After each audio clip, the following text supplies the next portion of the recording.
সহবাস মূলত স্বামী স্ত্রীর একটি যৌন শারীরিক প্রক্রিয়া। এটি স্বামী স্ত্রীর জন্য খুবই গুরুত্বপূর্ণ এবং আনন্দদায়ক। সহবাস অবশ্যই একটি গুরুত্বপূর্ণ বিষয় যে কোনো সম্পর্কের ক্ষেত্রে, বিশেষ করে স্বামী স্ত্রীর ক্ষেত্রে। অনেকে আছেন প্রশ্ন করেন যে সহবাসের নির্দিষ্ট কোনো সময়সীমা আছে কিনা। বিশেষ করে স্বামী স্ত্রীর ক্ষেত্রে আসলে সহবাসের নির্দিষ্ট সময়সীমা যদি আমরা বলতে চাই, সেক্ষেত্রে বিভিন্ন রকমের গবেষণা রয়েছে এবং বিভিন্ন গবেষণায় বিশেষ করে বিভিন্ন গবেষণার যে ফলাফলটি এসেছে তা হলো সহবাসের ক্ষেত্রে সর্বোচ্চ সময়সীমা মূলত 3 থেকে 7 মিনিট পর্যন্ত বলা হয়ে থাকে। তবে এই ক্ষেত্রে কিছুটা ব্যতিক্রম হতে পারে। এটা মূলত নির্ভর করছে ব্যক্তির শারীরিক এবং মানসিক অবস্থা কিংবা তার আচার আচরণ কিংবা তার পরিবেশগত অবস্থান অথবা সে কোন অবস্থাতে আছে, ভৌগোলিক অবস্থানের উপরও সব কিছু নির্ভর করছে।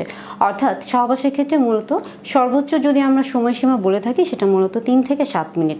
তবে 3 মিনিট পর্যন্ত আসলে সময়টি হলো একটি মুখ্য সময়।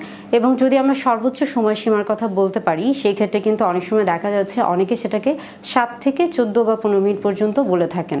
তবে অনেকের মধ্যে একটা ভুল ধারণা আছে। অনেকে মনে করেন যে হয়তোবা সহবাস করতে গেলে শারীরিক মেলামেশাটা হয়তোবা দীর্ঘক্ষণ, অর্থাৎ হয়তোবা 30 মিনিট, আধা ঘন্টা বা 1 ঘন্টা পর্যন্ত স্থায়ী হতে পারে।